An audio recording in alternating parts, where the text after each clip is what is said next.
So I think we'll move on then down to the Southern Hemisphere. That's right. Super Rugby. Super Rugby. 16? 15? Round 16 of 18. Yes. 2 rounds to go. Yeah. Really hotting up some super interesting results, some super interesting games. I guess, I don't know, will we start in chronological order? I suppose you want to run through the results of last week. So so obviously we're releasing this, as we know, on Friday, so the first 2 games, one of which is extremely crucial, will have already happened. Yes. Don't look through the time vortex and spoil it for us. But with the Saturday games we'll take a good look at as well.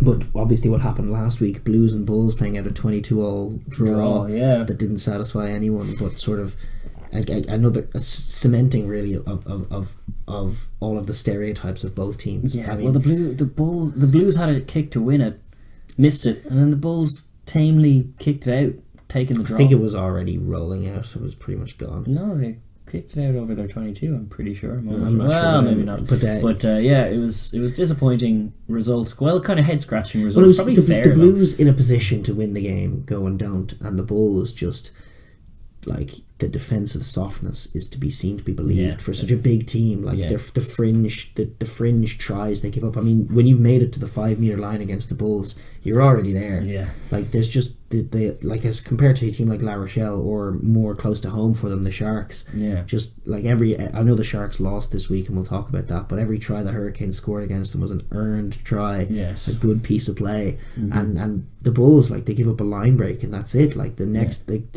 two phases. Akira Ioane off the base of the scrum, their 8 gets a good shove on, and then Akira Ioane picks it up, and that abysmal 6 for the Bulls, who's like typical really gruff big South African guy, but again just in defence, just not doing the work and not using his body right and not being where he should be.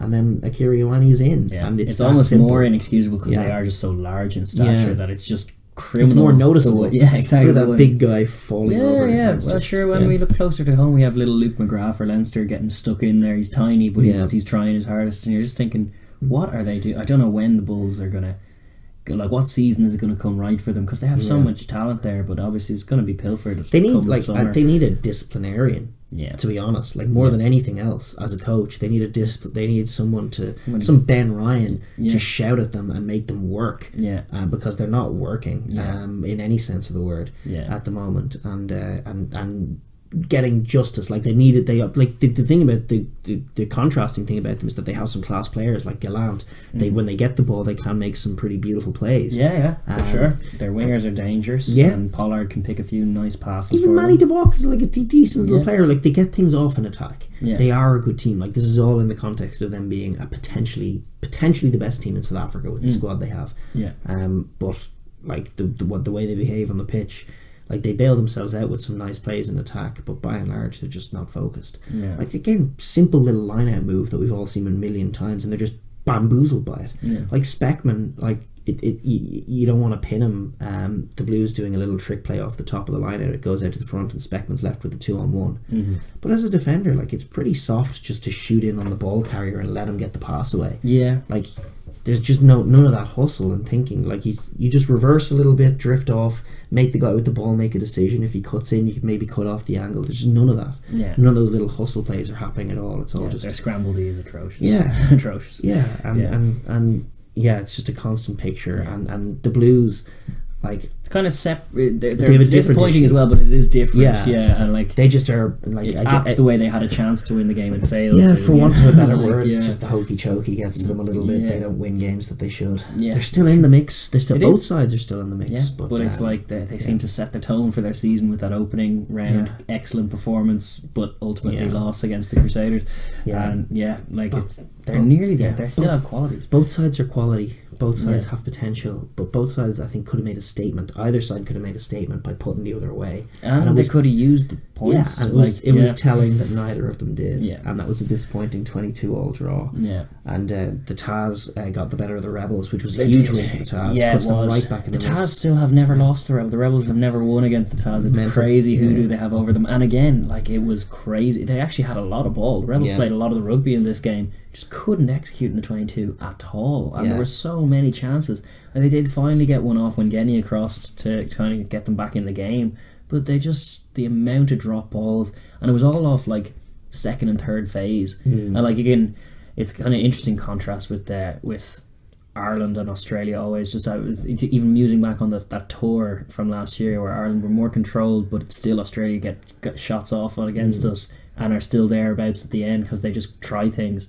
But this was a case of like Quaid and Genia and all the boys just being too keen to throw a very speculative kind of thing that when they just got into the 22, it's the second phase, and you're throwing the ball. When Jack Maddox gets that fizzer of a pass right across the line, and that's the converse. Is when it works, it looks great. But when you have a game like this, where for just so long they've had chances and they had no trouble getting to the 22, it seemed, and they just kept blowing it. Yeah, I was critical of the Taz last week, but one of the things that can be said about them, obviously beating the Crusaders and this being a massive match for them, is that they have big performances in them. Oh, they do, especially big defensive performances. I mean, they're not. It's not out of question. A tidy team. It's not out of the question that they could pull something off towards the end of the season. They could get into the playoffs and maybe pull off a shock quarterfinal win. Because they definitely have big grit in them when the big game is happening. Well, we know a little more defensively solid like in the big games compared to the likes of the Jags, who are obviously top of their conference and looking excellent and have just capped off a wonderful tour, winning loads of games. But there's still a question mark over how they'll do in finals footy because we haven't seen it literally at all in the franchise's existence. That concern isn't there with the Waratahs, even though they do show some weak kind of performances a few weeks. They do. But they're always every side in that mix is guilty of that. Like we have seen every side that isn't, in the top two in the Hurricanes. Every one of those sides we've seen be flounder and poor, and we've seen be excellent. And the big question is who's going to be what when in terms of when it comes down to it, who's going to show it. And there's potential for that Waratahs team. They certainly have that hoodoo symbol over the Rebels, and that remains the case. This was a game that got away from the Rebels really because the Taz did their job, but were content to allow the Rebels to play a lot of the rugby and shut them out. Fair play to them. They win this one, and then they have a big one this weekend in terms of they're facing the Brumbies with many permutations and many things going on. We'll get onto that. To all of that, absolutely. In other news, the Brumbies, who they're facing, hockeyed the Sunwolves. The only interesting... Not as big a hockeying as the Sunwolves are used to. The Sunwolves actually, they're 13, whose name escapes me, but showed some good techers, grabbed a try, set up another, was busting tackles and looking dangerous. Awesome. But the Brumbies scored more tries than them. And the other interesting thing of note that happened in this game, because we often laud the Brumbies as just a maul try team, and this throws some kind of weight behind that because their substitute hooker scored a hat-trick in the second half, all for mauls. Hilarious. It's disappointing. The thing about is that it's one thing that Europe has over the Southern Hemisphere's maul defense is a little better. That's true. Too many teams just are terrible at defending it. They have nothing. It's disappointing from an Aussie perspective that's your best showing. It's disappointing that the league is letting them away with it, just because you can't be that one-dimensional. That's a team that if they got into Europe would really struggle, because if playing any of the big teams, they'd find themselves shut down in the maul and then being asked to find another try some other way. And this is the thing. But for the time being, it's working for them. I just don't know if they're gonna do anything in postseason. No, you get the sense that come the postseason, that does tend to shore up a bit because all the teams there are of a certain quality and they're all there to play. You don't get as much of this softness. You have a little more pre-match prep for a side. It's less off the cuff. It's less week by week. The finals footy is different. And anyone preparing to face the Brumbies in a clutch game should be looking at their maul defence, which is why it's a big test for the Taz this weekend, because this is a very clutch game for the Taz. It's basically do or die, because the Brumbies are up there. They're still behind as well. They're 9 points behind as well, so they're in the potential blowing. If they keep dropping points, they're in the potential to slip out of the reckoning. The Taz. Obviously the Taz are only just back in the mix, but we'll get on to the permutations in next week's games. Just want to cover the absolute massive game that happened in Suva. After us talking all sorts of manner of what we said last week was that the Chiefs and the Crusaders was once the greatest game in Super Rugby, and now we're just probably another Crusaders win. but no. To be fair, we hadn't realised that game was in Suva ahead of time.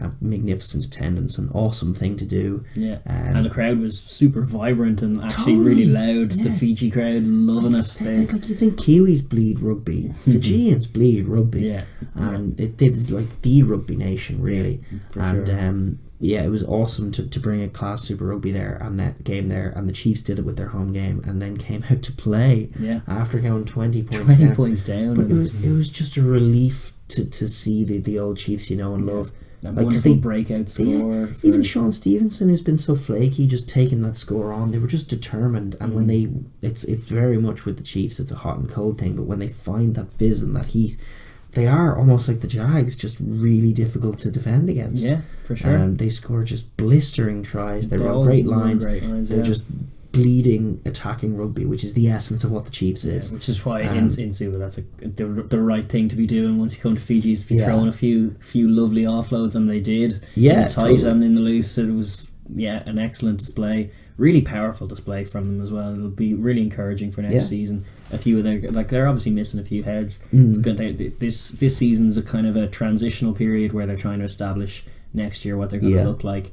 So hopefully next year we'll have a bit more of a competitive Chiefs, which would be lovely. Yeah. But this game was a great reminder of like all things great about like Hello Rugby. Come on, Hello. That worldie of a try.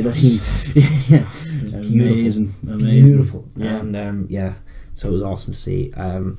Crusaders will be scratching their heads because they did let a 20-point buffer. They got blitzkrieg. They didn't see it coming one iota, and they didn't adjust. No, they were out in Suva. They were fish out of water. A Chiefs team that had been poor all year seemed to be rolling over, and then came to life, and they had no answers. Yeah. And it's been a sloppy enough month for them in by their own high standards, but they're still comfortably top of their conference and top of the points total overall. So they have the best record in the comp this year, so they can afford to give some back. But you know, it's a little shades of fallibility that are that throw an interesting little sprinkle onto all these kind of, once we're getting into the postseason now, which we very nearly are. So like they only have one more regular season match because they have a bye week. That's right. This week is the last regular season game of them. Yeah. So they're gearing up towards knockout footy. And, one final note, obviously the two wings. Enor, who's been a centre all year, switch to the wing one was really good. He should be called up for the All Black squad. He's very, very good for sure. He should be a factor. And Sever Reese is another option as well. We don't know what his story is, whether he could be an All Black or a Fijian or he belongs in one squad or another. All Blacks chat, Richie Mwanga. Not a great last play. I mean, your man came from nowhere. He did. The guy who scored that try. Who scored that try? I just remind wingers. I think it was Manu off the bench. Yeah. Little chip for Kieran Reid that he was nowhere near. You know, it was a bit well, listen, your man, Reid could have gone and got it. It was telling for the team. I don't think it's a major strike against Monga. They were trying to make something happen, but they were kind of lost, and it was a great moment for the Chiefs. Yes, and I was just really happy for the Chiefs. No long term damage for the Satyrs, but really happy for the Chiefs. It was exactly what they needed. Probably too late, but definitely the game of the round. To qualify for the knockouts, but definitely the game of the round. Yeah, in terms of quality, but also like quality all over the park and then off it as well, because the stadium was hopping. Yeah, it was great. Yeah, totally. Magnificent picture. Yeah. Best game of Super Rugby this year. I'd go as far as saying it's definitely a case for it. The Jags have pretty much guaranteed top spot in the SAFA conference Excellent. now. The Lions are close enough to them, but yes. Well, they had their last game. Whatever happens this week against the Sharks, their last game is at home against the Sunwolves. Yeah, so and they're 6 points clear. Yeah, so they should be hosing them. Yeah, so it's happy days for the Jags. Yeah, and they've earned it. What a touring kind of. I think they more awesome winger plays. One close loss in New Zealand, followed by 2 wins. One win. 2 wins in New Zealand and then 2 wins in Australia. Is it the best tour? You'd have to look it up, obviously, going back, but it's the best tour that I can remember of a team crossing the Indian Ocean, especially over to Australasia from wherever it is, South Africa. they're in the SAFA conference. My analogy may fall behind because they may have just gone across the Pacific. Yeah, they would have, because from Buenos Aires. Yeah. I'm just thinking of them in that SAFA context, but they're not. They're obviously not. They probably went across the Pacific, which is nobody's ever done that. Yeah. But it's like best touring of Australasia that I've certainly seen. The best the Jags have ever looked by far. Yeah, and they've always looked dangerous. And their team sheet from the first time from their inception a few years ago, you were reading their roster going like, oh, what a class team, but it hasn't transpired that way. But this year it very has, and they look genuine contenders for the comp the way they're playing at the moment. The question mark is we just don't know what their postseason form is like because we have no data to go on. We've seen them on tour. Now they get to be at home for the last couple of weeks, and at home for their quarter. So it's pretty sweet times for the Jags. Got a good win against Brad Thorne's beleaguered Reds, who are, I think now you can put a pin in them. They're done. Yeah. Which is funny. Yeah, they deserve it. Second last behind the Sunwolves, worst of the rest, as it were. A few absolutely horrible plays from Karevi. Yeah, in the mix. Karevi doing current Johnny's World Cup hopes, no problems at all. Yeah, indeed, throwing intercept passes in the last phase. One concern for the Jags, speaking of like knockout footy and stuff, is like they got the win, they took the bonus point, away from the Reds, all very good.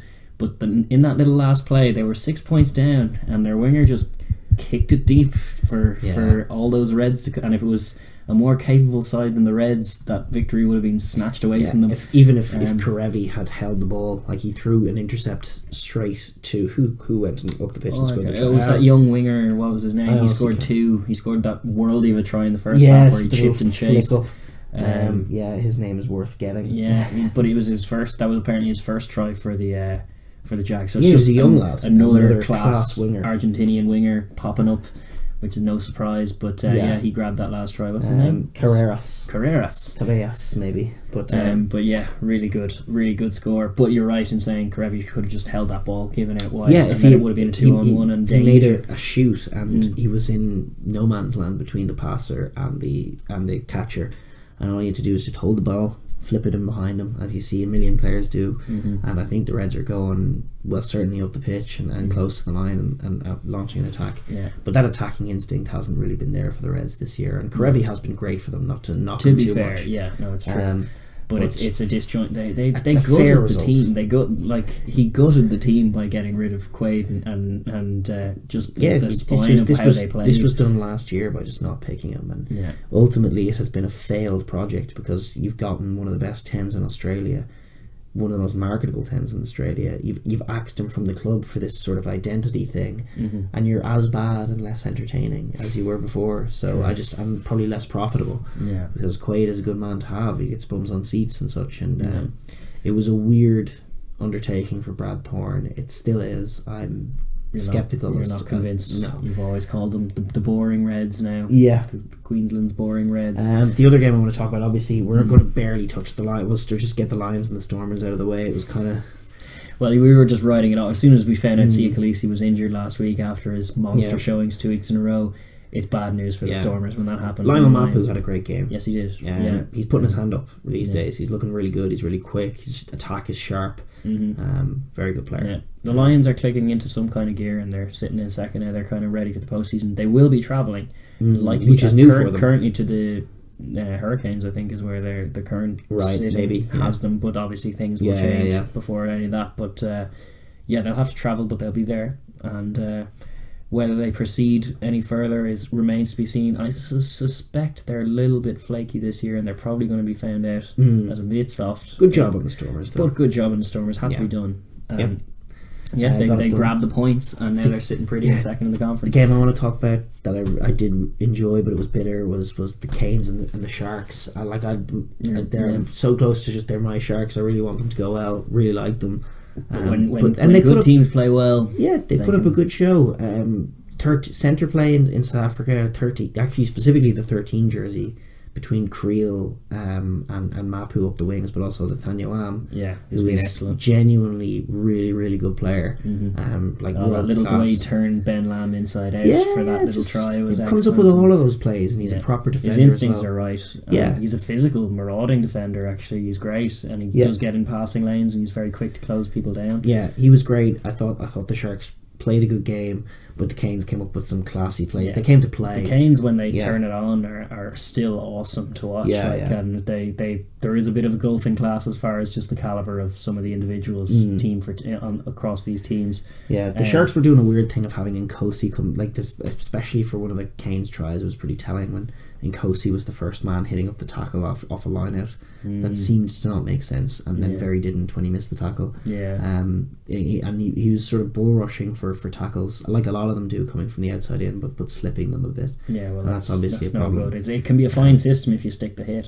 But once you don't, you're in danger, especially against the Kiwi side. They only love when that picture gets put in front of them, and then they get a chance to create something out wide. Mapimpi's pretty key for the Sharks, though. Mapimpi's the difference maker in terms of, like, for a side that's all, you can almost bring it back to Ireland, like, and actually the Ireland Sevens team would be a decent comparison. They're all structured, they're all shaped, they got a lot of heart, they defend well, they hold the ball well, whatever. But then you need that just game breaker, like who Ireland have in the quick winger Jordan Conroy in that Sevens team, and that's what they have. The Sharks have that ability that when they do get outside a team, there's something there, and Mapimpi makes things happen for them. For sure. Another guy who should be in the Safa squad. You'd think, but then there's such an embarrassment of riches in the winging position that you can just debate that all the live long day. The Canes have been stuttering a bit. They've been quietly going along, winning more games than not, but without ever actually playing really well. They have a very, very decent record. They've been very good in second. Basically, Bowden Barrett and TJ haven't been in great form. They've been in good enough form, and they've been getting wins done. But at the weekend, Barrett in particular is just looking really sharp now. And like a Bowden Barrett at his best, when he's just banging in four try games, close to irresistible, absolute game changer for the whole tournament. Like if Barrett goes on a run like he's been known to do in times gone by, going on little month or 2 month long runs where he's just racking up tries, like they could be game over for everybody else, including the Crusaders. There's potential in that for sure. And like meanwhile, this week they'll be starting their 100th game together. Smith and Barrett, or Pernar and Barrett. Sorry, should you say? Their 100th game started together as on the Hurricanes. That's going to be a big. It made watching games in the Cake Tin fun. Yes, that takes some doing. For you. You don't like that place. No. But they're awesome, and huge credit to them. I'm looking forward to it. The games that are happening this week, the massive game, Highlanders, who obviously had a bye week, they're still the Bulls.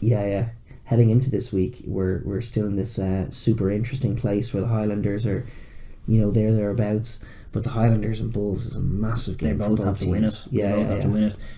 Highlanders is last chance, actually. They're actually that far out. Bulls could do with the points, really, because there are a few ones nipping on their heels. It's still like you say, this team's going to be there and this team's going to be here and this team's going to be there. It's still so tight down there that like if the Highlanders win that game, it all tightens up again. And like the Highlanders probably will win that game again in Forsyth Bar. You'd think so. They have flown Pollard out. He was off the last 2 weeks for an injury, so he's missing the tour. But he's joining the squad. It's make or break. Make or break. They're gonna throw all their eggs into it and hope it comes good. It's going to be a really fun game. You guys will have seen it already, so we'll probably brush over it a little. But it is going to be a great game, for sure. The other one on Friday, I think, is the colours game, the colours clash. Reds and blues. Yeah. What's your favourite colour? Like last chance saloon again for the Blues, who they're find still languishing. It's the game between the two teams just above the Sunwolves. But as it happens, the Blues could still, with an improbable 5-5 last 2 weeks, could do something. It's a must bonus point win now for the Blues. For sure, that's the situation. To be honest, it's not likely. If there's a game to miss, it might be that one. Quality wise, you would think so. It is out in Queensland, which is a troublesome task for the Blues, perhaps. And obviously Torrens Reds will be looking for something to take for the home fans for the season. Beat a Kiwi side. Crusaders' last game is against the Rebels at home. The Rebels again.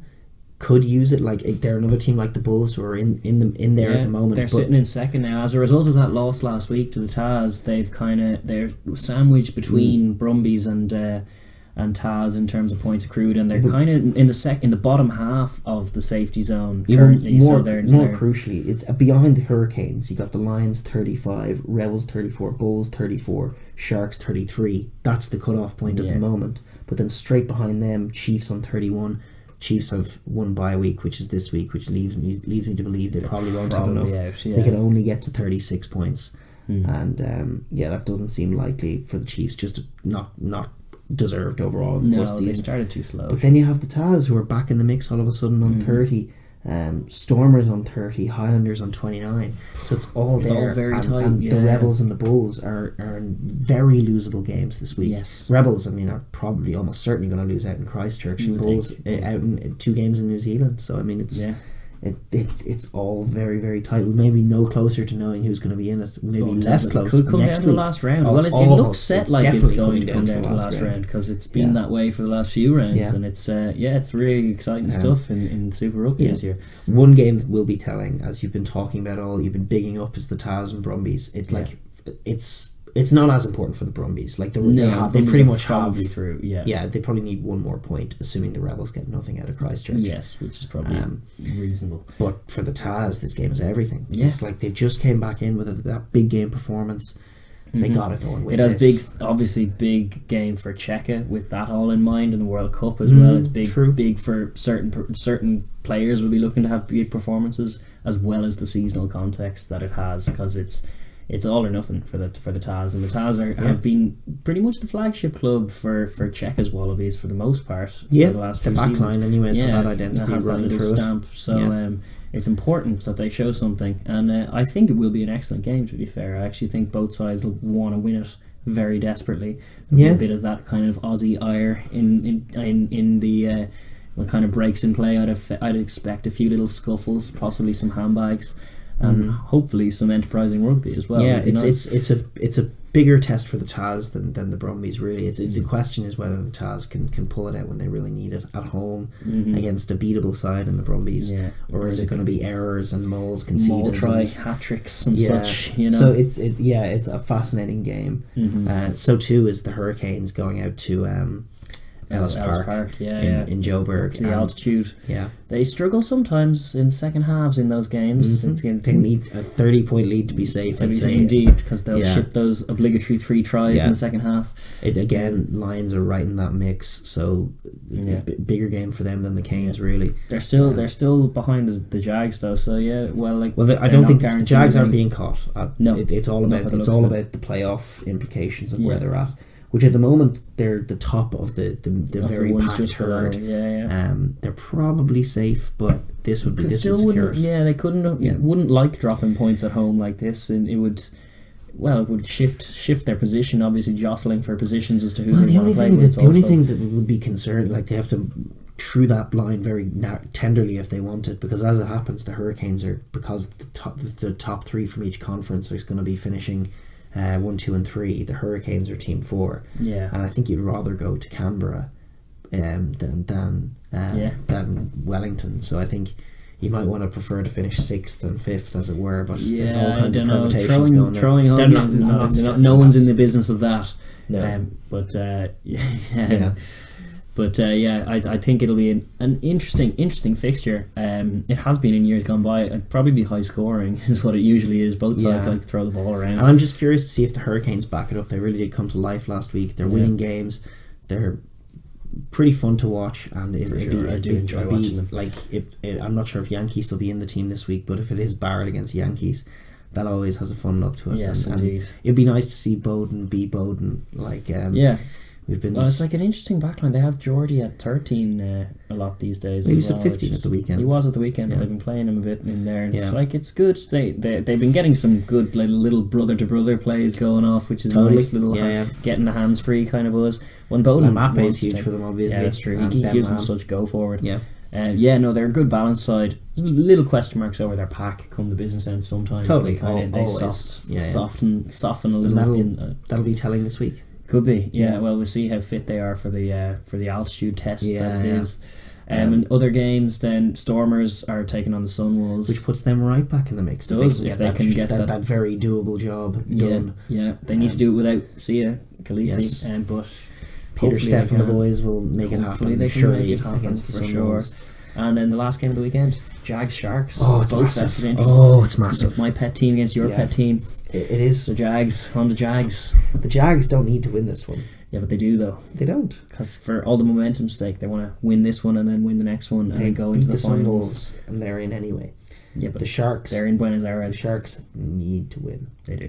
They need to go and win this game, and then they need to go to Cape Town next week and beat the Stormers. Yeah. Well, it's in their DNA to go and pull off upsets, and it's in the Jags' DNA to inexplicably lose games they should win in Buenos Aires. Yep. And so that it's all very possible. It's not as crucial for the Jags, so there's potential for them resting players even at this point. I think it could be a really fascinating watch. It could also, don't quote me on this, because it could be sort of knock-ons and errors. But I actually think the Sharks have quietly had a lot of class this year, and when they're beaten, it's by being outclassed, which the Jags definitely have in them.